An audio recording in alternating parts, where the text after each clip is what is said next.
Halo semuanya, pada kesempatan kali ini saya akan membahas materi akuntansi manajemen 2 terkait absorption dan variable costing serta CVP analysis.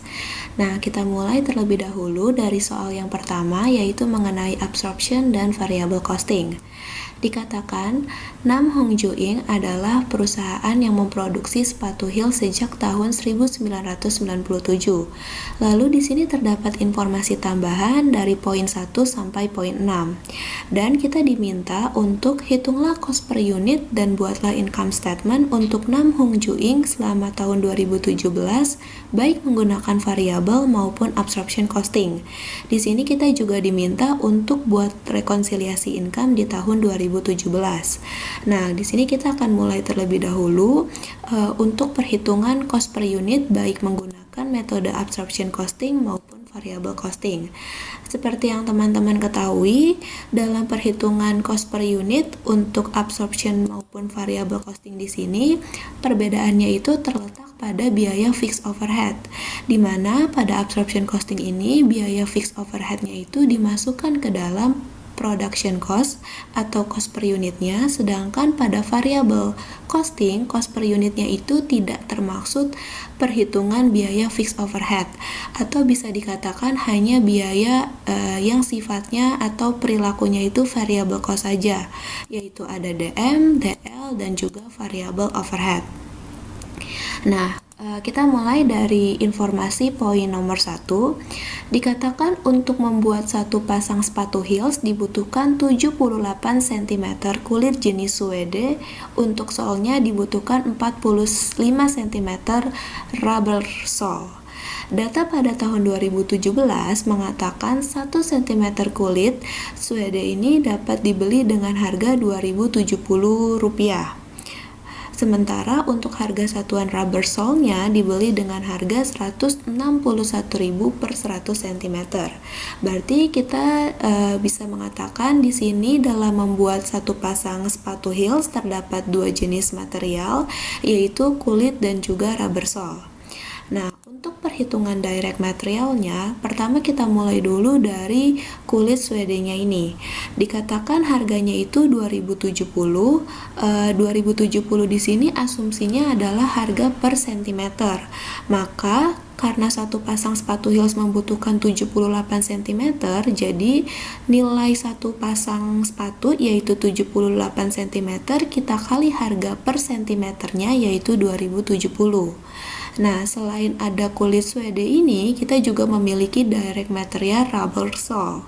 Dikatakan untuk satu pasang sepatu heels membutuhkan 45 cm rubber sole, maka di sini 45 kita kalikan sama 1610. 1610 ini adalah harga per sentimeternya.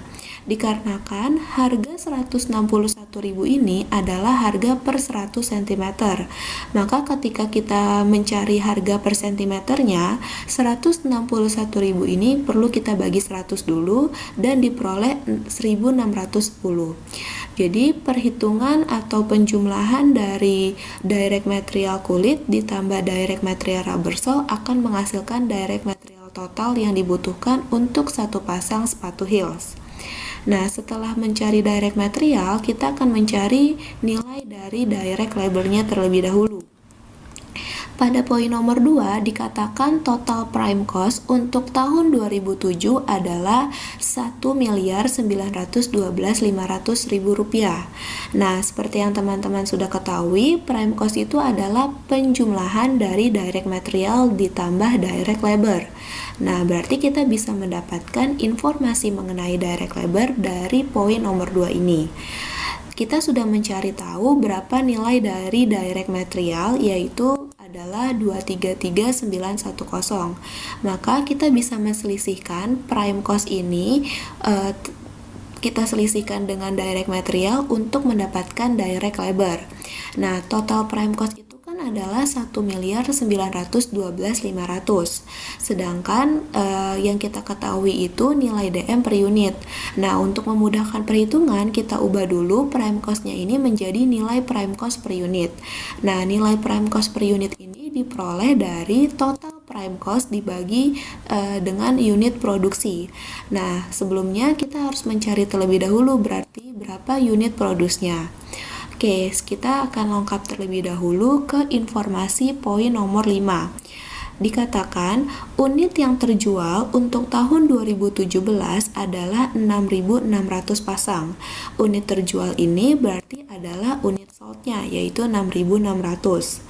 Lalu di sini terdapat data stock of name untuk akhir tahun 2016 dan 2017 masing-masing adalah 1.200 pasang dan 2.100 pasang. Berarti kita bisa mengatakan unit di akhir 2016 sebesar 1.200 pasang ini merupakan beginning inventory pada tahun 2017. Maka di sini beginning inventory sebesar 1.200. Lalu unit di akhir tahun 2017 sebesar 2.100 pasang ini merupakan ending inventory unitnya. Maka seperti yang kita tahu, persamaannya adalah beginning inventory ditambah unit produksi dikurangin ending inventory akan didapatkan unit sold. Nah, asumsinya itu tadi kan kita ingin mencari berapa sih nilai dari unit produksinya ini, maka kita tinggal menselisihkan antara unit sold kita tambah dengan unit ending inventory, lalu kita kurangkan dengan beginning inventory, maka akan didapatkan unit produksinya adalah 7.500. Nah, di sini prime cost per unitnya didapatkan dari total prime cost kita bagi sama unit produksinya, sehingga didapatkan prime cost per unitnya itu sebesar 255.000. Nah, karena kita sudah mendapatkan nilai prime cost per unit, untuk mendapatkan nilai direct labor per unit, tinggal kita selisihkan saja prime cost per unit ini dengan DM per unitnya. Tadi kita sudah mendapatkan nilai DM per unit yaitu sebesar 233.910. Maka di sini nilai dari nilai dari direct labor per unit tinggal kita selisihkan antara prime cost per unit dengan DM per unit. Maka sebesar 21.090. Nah, berarti di sini kita bisa mengetahui nilai dari direct labor per unitnya adalah Rp21.090. Lalu kita selanjutnya kita akan mencari mengenai variable overhead. Nah, di informasi poin 4 dikatakan total manufacturing overhead yang terjadi pada tahun 2017 adalah sebesar 450 juta dengan perbandingan variable dan fixed overhead sebesar 2:4. Nah, berarti kita mulai terlebih dahulu dari variable overheadnya. 450 juta yaitu total dari keseluruhan manufacturing overhead, perlu kita kali 2/6-nya terlebih dahulu untuk mengetahui berapa nilai dari variable overheadnya saja. 2/6 ini diperoleh dari 2 adalah perbandingan yang dimiliki oleh variable overhead, sedangkan 6 ini adalah total perbandingannya, yaitu 2 ditambah 4. Sehingga 450 juta dikali 2/6 ini adalah total dari variable overhead. Nah, di sini kita ingin mencari tahu berapa sih variable overhead per unitnya, maka jangan lupa teman-teman harus membaginya dulu dengan unit produksinya atau total unit produksinya. Sehingga di sini dapat diperoleh nilai variable overhead per unitnya sebesar Rp20.000. Lalu Selain DM, DL, dan variable overhead, pada absorption costing ini kita juga memperhitungkan fixed overhead di dalam cost per unit perusahaan. Nah, di sini fixed overheadnya itu diperoleh dari hasil perbandingan total manufacturing overheadnya. Seperti pencarian variable overhead tadi juga, total manufacturing overheadnya yaitu 450 juta kita kali sama 4/6. 4 diperoleh dari perbandingan yang dimiliki fixed overhead yaitu 4, dan 6 diperoleh dari hasil total penjumlahan perbandingan yaitu 2 ditambah 4. Nah, tidak lupa juga untuk membaginya dengan unit produksi agar dapat diperoleh fixed overhead per unitnya. Maka fixed overhead per unit yang diperoleh itu adalah 40.000. Nah, ini tinggal teman-teman jumlahkan semua dari direct material, direct labor, variable overhead, dan fixed overhead untuk mendapatkan cost per unit metode absorption costing. Selanjutnya, sebelum kita masuk ke dalam penyusunan income statement, kita perlu mencari terlebih dahulu variable costing, cost per unit untuk variable costing. Nah, di sini kurang lebih caranya sama, yang membedakan hanyalah cost per unit pada variable costing itu tidak dimasukkan perhitungan fixed overhead-nya. Maka di sini cukup menjumlahkan direct material, direct labor, dan variable overhead. Cara mencarinya pun sama persis pada saat kita mencari nilainya di absorption costing. Jadi teman-teman tidak perlu mencari ulang, tinggal langsung di copy paste saja, tapi tidak dimasukkan nilai dari fixed overhead-nya. Maka di sini cost per unit untuk variable costing-nya adalah sebesar 275.000. Nah, setelah kita mendapatkan cost per unit baik untuk absorption maupun variable costing, maka kita bisa mencari tahu, kita bisa menyusun income statement untuk kedua metode tersebut. Oke, kita akan mulai dari income statement absorption costing. Yang pertama, untuk mencari sales revenue-nya dikatakan di poin nomor 3, harga jual satu pasang sepatu heels adalah 450.000. Jadi harga jualnya itu adalah 450.000. Maka untuk mencari sales revenue di sini adalah unit sold yang sudah kita cari dikali sama harga jualnya akan didapat 2.970.000 rupiah. Lalu untuk cost of goods sold-nya tinggal teman-teman kalikan unit sold dikali sama cost per unit untuk metode absorption costing. Maka diperoleh 2.079.000 rupiah. Nah, lalu kita kurangkan sales revenue dengan COGS untuk mendapatkan nilai gross profit. Nah, gross profit diperoleh 891 juta. Karena absorption costing ini membagi biayanya itu berdasarkan production cost dan period cost, maka setelah kita mendapatkan gross profit, kita perlu mengurangi gross profit ini dengan period cost, yaitu variable dan fixed selling and administrative expense. Nah, untuk informasi mengenai selling and administrative expense ini ada di informasi poin ke-6.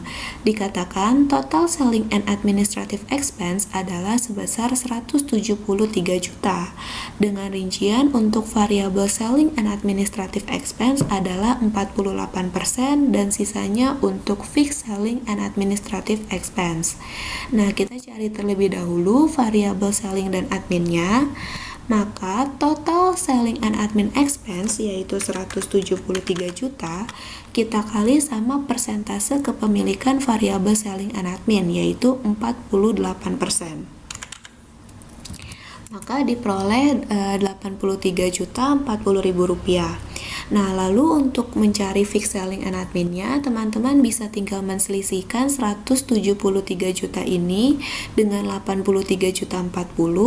Bisa juga teman-teman mencarinya dengan total selling and administrative expense dikali persentase kepemilikan fixed selling and admin expense yaitu 52%.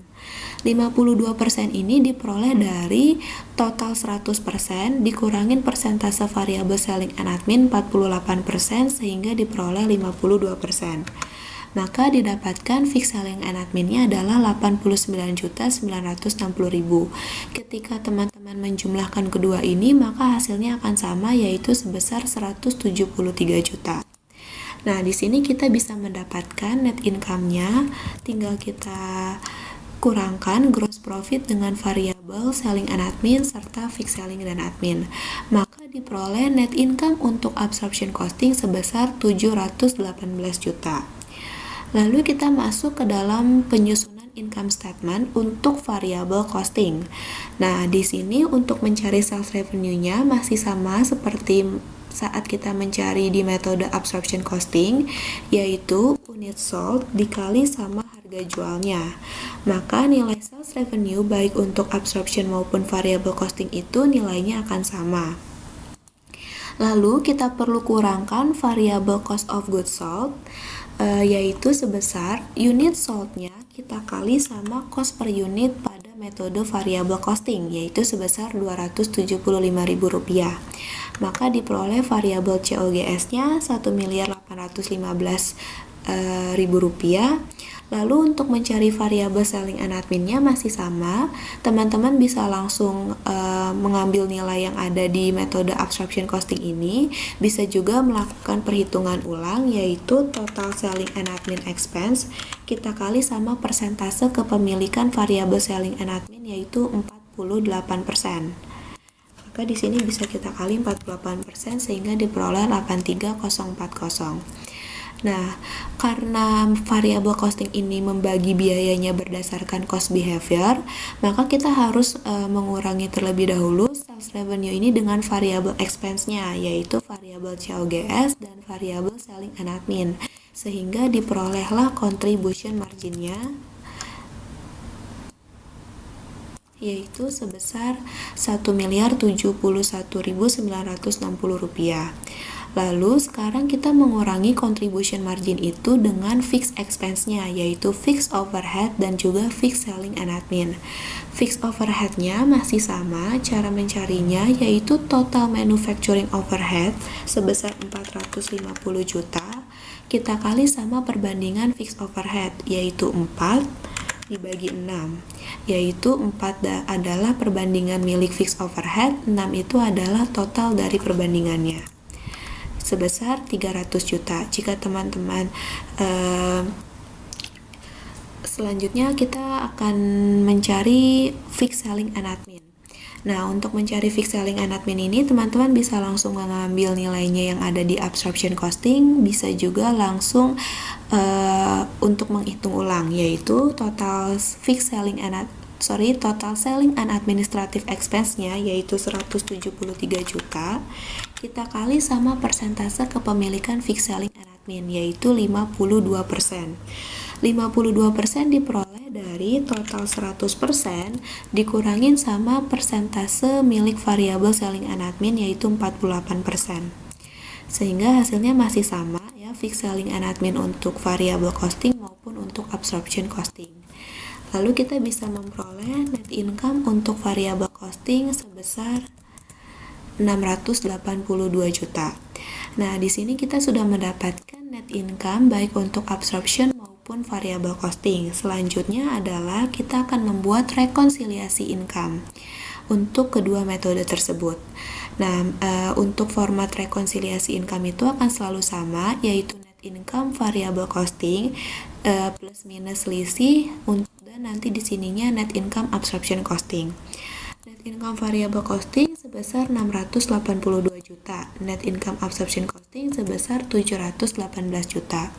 Jika teman-teman lihat kondisi yang terjadi ini memenuhi kondisi yang kedua, yaitu net income absorption lebih besar daripada net income variable. Nah, net income absorption lebih besar daripada net income variable ini terjadi ketika unit produksi lebih besar daripada unit penjualan. Terbukti ya, karena kan unit produksinya itu adalah 7.500, sedangkan unit penjualannya hanya 6.600. Maka ketika unit produksi lebih besar daripada unit penjualan akan menghasilkan net income absorption costing yang lebih besar daripada net income variable costing. Nah, untuk mendapatkan selisihnya di sini, teman-teman bisa langsung menselisihkan antara net income absorption dengan net income variable. Namun untuk membuktikan apakah selisih dari rekonsiliasi income ini sudah benar atau belum, teman-teman bisa menggunakan rumus dari unit produksi dikurangin unit sold dikali fixed overhead per unit. Tadi kan kita mendapatkan unit produksinya itu adalah 7.500. Lalu unit produksi kita kurangin unit sold yaitu 6.600. Lalu kita kalikan sama fixed overhead per unit. Tadi kita sudah mendapatkan fixed overhead per unit pada absorption costing sebesar 40.000. Maka di sini hasilnya 36 juta. Nah, nilai selisih di sini sama seperti nilai selisih kalau kita mencari menggunakan rumus. Jadi selain teman-teman menselisihkannya langsung, teman-teman bisa make sure dulu untuk menggunakan rumus apakah selisih antara net income absorption maupun variable costing itu telah benar atau belum. Oke, selanjutnya kita masuk ke perhitungan nomor 2, yaitu mengenai CVP analysis. Di sini dikatakan Viersaco adalah perusahaan yang menjual sepatu di mana terdapat dua jenis sepatu yang dijual, yaitu sepatu lari dan sepatu futsal. Lalu di sini terdapat informasi dari poin 1 sampai 4 mengenai anggaran Viersaco selama tahun 2017. Nah, di sini kita diminta buatlah break even point multiple product dengan pendekatan CM package, pembulatan BEP package-nya sebesar 4 angka di belakang koma. Nah, sebelum kita masuk ke dalam perhitungan BEP multiple produknya, disarankan kita untuk menghitung terlebih dahulu variable cost dan fixed expense-nya untuk memudahkan kita di dalam perhitungan BEP multiple produknya nanti. Nah, di sini kita mulai dari informasi poin nomor 3 mengenai variable cost untuk sepatu futsal. Nah, variable cost-nya ini terdiri dari DM, DL, variable overhead, dan juga variable selling and admin. Dikatakan variable cost untuk sepatu futsal DM sebesar 125.000, lalu ada DL sebesar 40.000, ada variable overhead 15.000, dan variable selling and admin 5.000. Maka tinggal kita jumlahkan saja keseluruhannya dari DM sampai variable selling and admin sehingga diperoleh total variable cost untuk sepatu futsal sebesar 185.000. Jadi informasi mengenai variable cost sepatu futsal ini semua telah tertera di soal. Nah, untuk perhitungan variable cost sepatu lari dikatakan biaya direct material sepatu lari lebih mahal 20% dibandingkan sepatu futsal. Berarti DM-nya sepatu lari di sini adalah DM-nya sepatu futsal kita kalikan 120%. 125.000 dikali 120% akan didapatkan 150.000. Dikarenakan direct material sepatu lari lebih mahal 20%, maka kita kalikan dengan 120%. Nah, lalu dikatakan untuk variable overhead-nya tetapi lebih murah si sepatu lari, lebih murah sebesar 2.500. Lalu biaya direct labor dan variable selling and administrative sepatu lari sama dengan sepatu futsal. Jadi direct labor dan variable selling and admin baik sepatu lari maupun sepatu futsal itu nilainya sama. Maka di sini DL sepatu lari sama yaitu 40.000, begitu juga untuk variable selling and adminnya sama sebesar 5.000. Nah, untuk variable overhead dikatakan variable overheadnya sepatu lari ini lebih murah 2.500. Ya, karena lebih murah 2.500 berarti nilai variable overheadnya sepatu futsal yaitu 15.000 kita kurangin dengan 2.500. Maka didapatkan variable OH sepatu lari 12.500. Nah, tinggal kita total semuanya, maka didapatkan total variable cost sepatu lari sebesar 207.500. Nah, selanjutnya kita masuk ke dalam perhitungan fixed expense karena total fixed expense ini nantinya dibutuhkan saat kita menghitung BEP multiple produknya. Nah, untuk fixed cost ini ada di informasi poin nomor 4 dikatakan fixed cost untuk Viersaco terdiri dari penyusutan mesin pabrik dan biaya sewa pabrik. Biaya sewa pabrik adalah 2 juta per bulan, sedangkan perusahaan memiliki 2 mesin pabrik yang masing-masing dibeli pada tahun 2016 dengan harga sekian, disusutkan dengan metode garis lurus tanpa nilai sisa, dan umur manfaat kedua mesin secara berturut-turut 10 tahun dan juga 8 tahun. Nah, berarti di sini fixed cost-nya si Viersaco ini terdiri dari biaya sewa pabrik dan biaya penyusutan mesin. Di sini saya pisahkan antara biaya penyusutan mesin A dengan biaya penyusutan mesin B. Asumsinya mesin A itu adalah yang umur manfaatnya 10 tahun, sedangkan mesin B itu yang umur manfaatnya 8 tahun. Nah, kita mulai dari fixed cost berupa biaya sewa pabrik. Dikatakan biaya sewa pabrik ini adalah 2 juta per bulan. Nah, kan diketahuinya itu informasi budget atau anggaran untuk tahun 2017. Penjualan yang terjadi juga penjualan selama tahun 2017. Maka biaya sewa pabrik ini harus kita konversikan dulu berapa nilainya dalam 1 tahun. Karena nilai 2 juta ini baru nilai per bulannya. Maka di sini biaya sewa pabrik 2 juta dikali 12. 2 juta adalah biaya per bulannya, lalu kita kalikan 12 bulan untuk mendapatkan nilai 1 tahunnya. Maka di sini biaya sewa pabriknya adalah 24 juta selama 1 tahun. Lalu kita menghitung biaya penyusutan mesin A. Nah, biaya penyusutan mesin A asumsinya kita yang menggunakan umur manfaat 10 tahun. Dibeli pada tahun 2016 dengan harga 150 juta. Berarti kalau seperti ini asumsinya mesin sudah dibeli dari awal tahun 2016, disusutkan dengan metode garis lurus dan tanpa nilai sisa. Nah, biaya penyusutan mesin A itu kan cost-nya adalah 150 juta.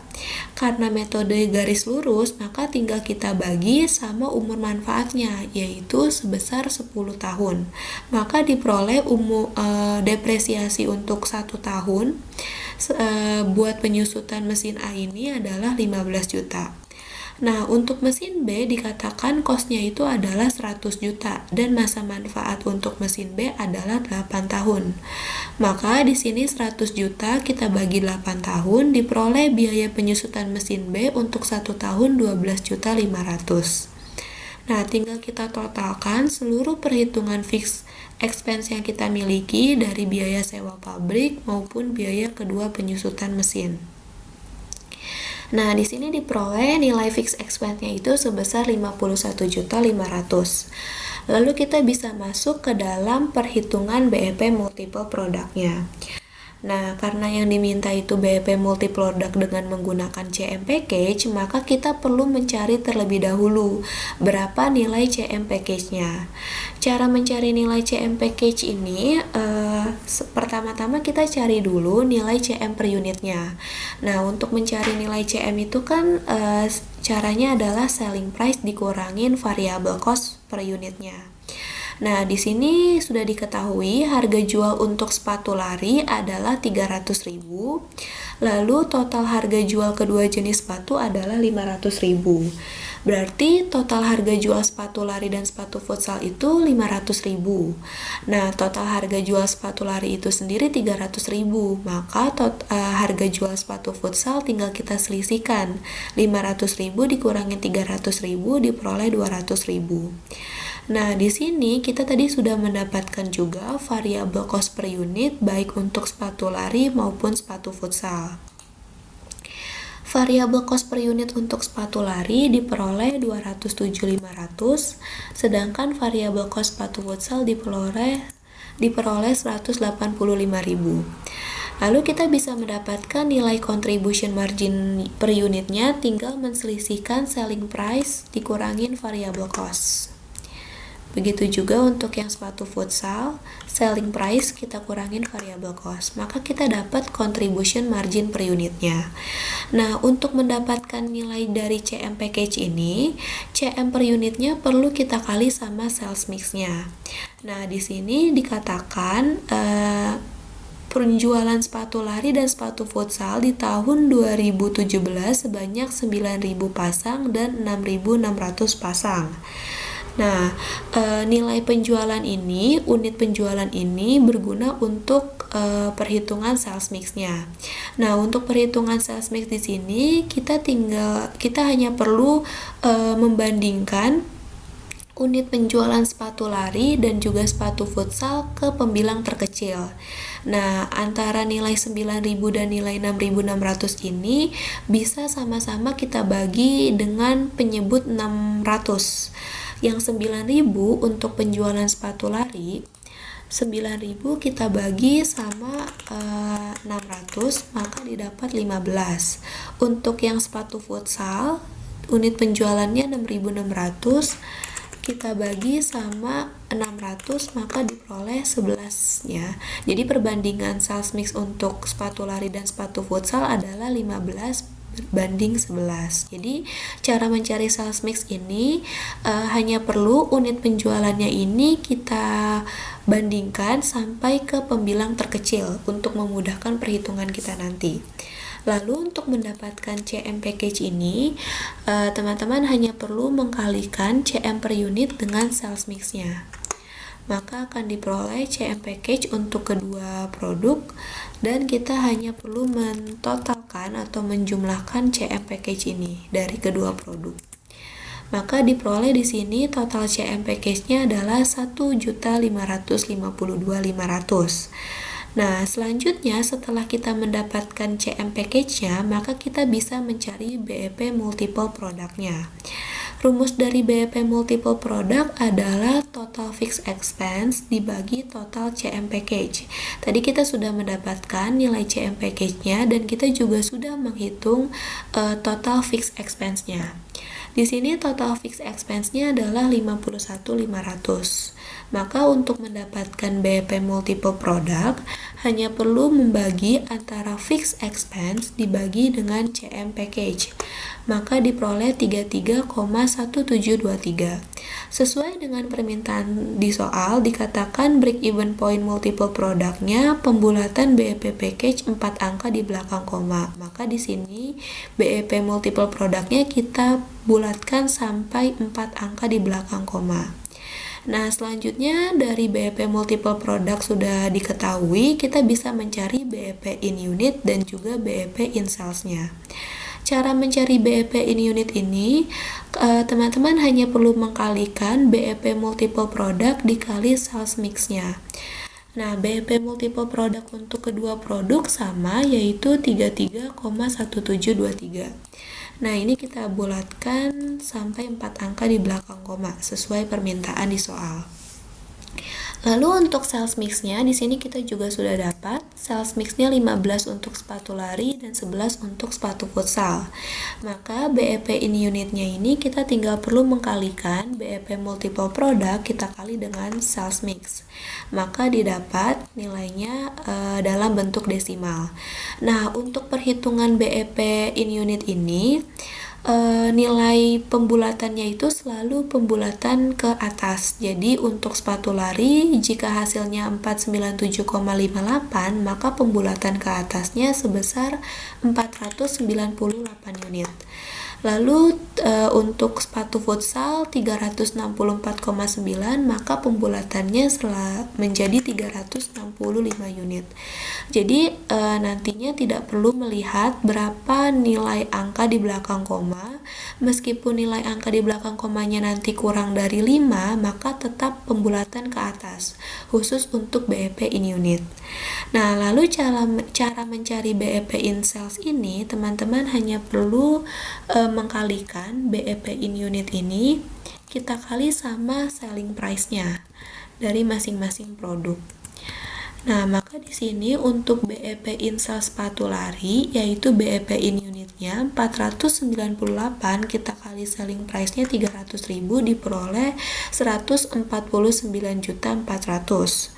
Lalu untuk BEP in sales sepatu futsal, yaitu BEP in unitnya 365, kita kali sama selling price-nya 200.000, maka diperoleh 73 juta. Nah, di sini teman-teman bisa menambahkan, maka total BEP in sales-nya itu adalah 222.400. Jadi di sini kita sudah mendapatkan perhitungan BEP multiple product sekaligus BEP in unit dan BEP in sales untuk kedua produk, yaitu sepatu lari dan sepatu futsal.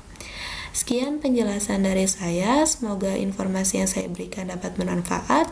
Kurang lebihnya mohon dimaafkan, terima kasih.